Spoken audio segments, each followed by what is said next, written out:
یہ قرآن کہتا ہے کہ حضرت عیسیٰ نے جب اپنے علم کا اظہار کیا تھا کہ وہ انبئکم بما تاکلون، میں تمہیں خبر دیتا ہوں جو تم کھاتے ہو، اور فعل مضارع ہے جو کھاتے رہو گے، وما تدخرون فی بیوتکم، جو اپنے گھروں میں چھپاتے ہو اور جو چھپاتے رہو گے۔ جب اس کا اظہار کیا تو قوم کہنے لگے کہ جناب علم جس کا سب سے زیادہ ہوتا ہے وہ تو خدا ہوتا ہے، ایسا تو ہم میں کوئی بھی نہیں ہے جو اگلا کھانے کی باتیں بتائے، گھر کی چھپا ہونے کی بات بتائے۔ حضرت عیسیٰ نے جب اپنی طاقت بتائی کہ مٹی کے پرندے کو اللہ کے حکم سے اڑا دیا، لوگ کہنے لگے کہ جناب یہ ہاتھ پھیرتے ہیں تو ماں کے پیٹ سے پیدا ہوا شخص جس کی آنکھیں نہ تھی اس کی آنکھیں آ جاتی ہے، تو جناب اس کا مطلب یہ ہوا کہ یہ بندے نہیں ہیں، یہ تو خدا کے بیٹے ہیں معاذ اللہ۔ تو جب حضور نے اس سے بڑے معجزات دکھائے کہ حضرت عیسیٰ جو ہیں وہ صرف نابینا کے سر پر ہاتھ پھیرتے ہیں تو اس کی آنکھیں آ جاتی ہے، میرے مصطفیٰ تو زمین سے انگلی اٹھاتے ہیں تو آسمان پر چاند دو ٹکڑے ہو جاتا ہے، تو یہ اس سے بڑے بھاری بھرکم معجزے تھے۔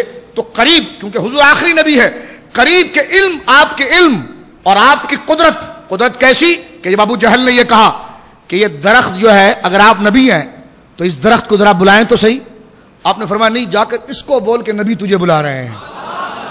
ابو جہل جب گیا درخت کو کہا ہنس کر کہ نبی تجھے بلا رہے ہیں، زمین چیر گئی، درخت سجدے میں گر کر حضور کی خدمت میں حاضر ہوا، کنکریاں لے کر آیا پیچھے ہاتھ میں چھپا کر، کہنے لگا یہ بتا، اگر آپ بتا دینا کہ میری ہاتھوں میں کیا ہے تو میں کہوں گا کہ آپ نبی ہیں۔ سرکار نے کہا میں نہیں بتاتا، تیرے ہاتھوں میں جو ہے وہ بتائیں گی کہ میں کون ہوں۔ اور جب اس نے اپنے ہاتھ کو کھولا تو کنکریاں حضور کا کلمہ پڑھ رہی تھی، توحید اور رسالت کی گواہی دے رہی تھی۔ تو یہ حضرت عیسیٰ سے کئی گناہ بڑا معجزہ تھا، تو قریب تھا کہ آپ کی ذات پر الوہیت کا اطلاق نہ ہو جائے، لوگ آپ کو خدا نہ کہہ دے، تو آپ سے اللہ نے علم غیب کی نفی نہیں کرائی، یہ احمق اور پاگل ہیں۔ اللہ نے علم غیب کی نفی نہیں کرائی، اللہ نے آپ سے خدائی کی نفی کرائی ہے کہ قل لا اقول لکم عندی خزائن اللہ ولا علم الغیب۔ محبوب علم اور قدرت کی نفی کر دے اپنے سے۔ امام راضی کہتے ہیں یہاں شرع سے علم کی نفی نہیں بلکہ دعویٰ یہ ہے کہ میں خدا نہیں ہوں، اور وہ خدا ہوتا ہے جو سب کچھ جانتا ہے، سب اس کے اختیار میں ہوتا ہے۔ کیونکہ پھر آپ کو وہ آیات بھی سامنے رکھنی پڑے گی جو حضرت سلیمان علیہ السلام کے لیے وہی قبضے میں، ہوا قبضے میں دی گئی، وہ ساری احادیث پہ سامنے رکھنی پڑے گی جس میں حضور نے فرمایا کہ یہ پہاڑ سونا بن کر میرے ساتھ چلے۔ وہ ساری روایات جو حضور کی اختیار کی ہے، سل ربیہ، مانگ ربیہ کیا مانگتا ہے، وہ بھی پھر سامنے رکھنی پڑے گی۔ پھر اس صحابی کی طرح وہ عرابی، وہ گنوار جو حضور کے پاس آیا تھا اور حضور کا دریا رحمت اس میں جوش پر آیا، حضور نے اس کو صرف یہ نہیں کہا کہ سل مانگ، بلکہ فرمایا سل ما شئتا، مانگ جو تیرا دل چاہے، مانگ جو تیرا دل چاہے۔ حضرت عمر کا عقیدہ دیکھیں آپ، حضرت عمر کہتے ہیں جب حضور نے یہ فرمایا کہ سل ما شئتا، ربیعہ بن کعب کو حضور نے صرف سل فرمایا تھا، مانگ، انہوں نے جنت میں آپ کی رفاقت مانگ لی۔ اور اس دیہاتی کو حضور نے کہا سل ما شئتا، مانگ جو تیرا دل چاہے، جو تیرا دل چاہے مجھ سے مانگ لے۔ اب کیا مانگ؟ اب لوگ تعویلیں کرتے ہیں، میں نے کہا وہ بھونڈی باتیں چھوڑو، حضرت عمر کو دیکھو، عمر کیا کہہ رہے ہیں۔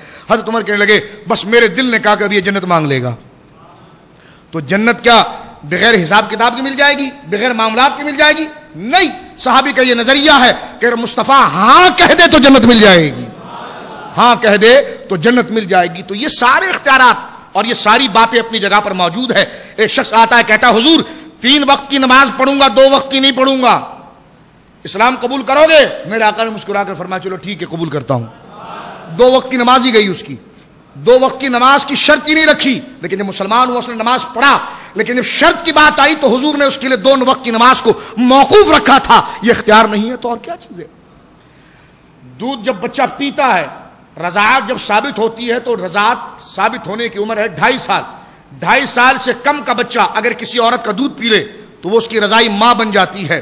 مسلم شریف کتاب الرضاعت میں موجود ہے کہ جس وقت ایک صحابیہ جنہوں نے ایک صحابی کو پالا تھا، نہ دودھ پلایا نہ وہ صحابی ان سے پیدا ہوا، جب پردے کے احکام نازل ہو گئے، حضور نے علیحدگی کا حکم بیان فرما دیا، اب وہ روتے ہوئے دربار مصطفیٰ میں آئی، کہنے لگے کہ حضور مجھے یہ بڑا پیارا لگتا ہے، یہ میرے بچے نہیں، میں نے اس کو بچوں کی طرح پالا ہے، میں اس کے سر میں تیل ڈالتی تھی، اس کے بال بناتی تھی، اس کے لیے کپڑے لاتی تھی، یا رسول اللہ میری ممتا اسے یاد کرتی ہے، میری شفقت اسے یاد کرتی ہے۔ سرکار کا دریا رحمت جوش میں آیا، آقا نے فرمایا جا کسی بھی برتن میں دودھ لے آ۔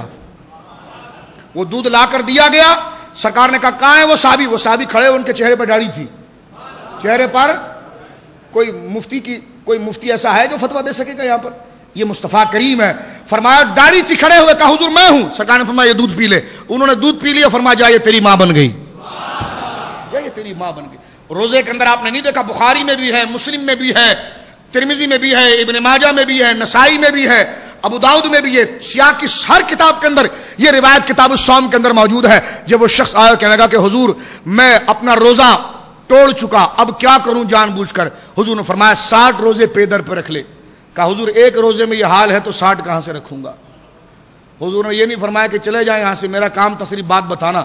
فرمایا جا 60 مسکینوں کو کھانا کھلا. کہا حضور میں خود مسکین ہوں, کسی کو کھلاؤں گا کیا. اب دونوں باتیں ختم ہو گئی. کیا کھلاؤں گا.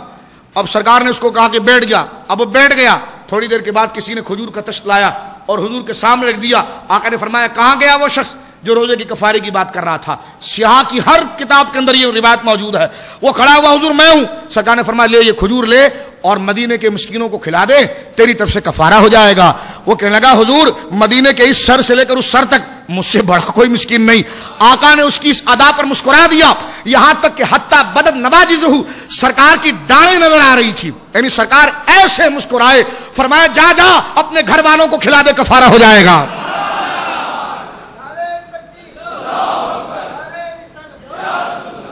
تو اب اندازہ لگائیے یہ کیا چیزیں ہیں. یہ اللہ رب العالمین نے جو اپنے محبوب کو منصب و مقام عطا فرمایا ہے.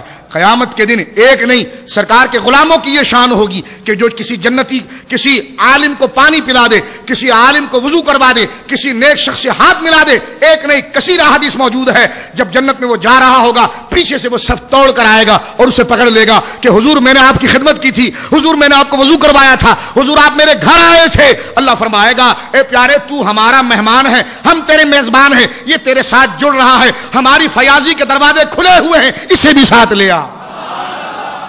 تو حضور کا کلمہ پڑھنے والا قیامت کے دن فیاضی کے یہ جوہر دکھائے گا تو میرے آقا علیہ الصلوۃ والسلام کی عظمت و شان کیا ہوگی.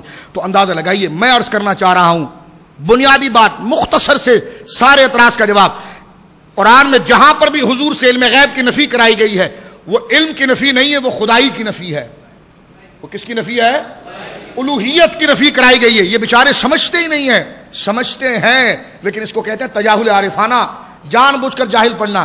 اگر یہ کہنا شروع کر دیں گے تو دکان ساری بند ہو جائے گی, کہنا شروع کر دیں گے تو دکان ساری بند ہو جائے گی. اور یقیناً حضور علیہ الصلوۃ والسلام کو قرآن کی ان آیات نے واضح, اور صحابہ کرام خود کتنے صحابہ ہیں جو حضور کے علم غیب سے متاثر ہو کر مسلمان ہوئے ہیں.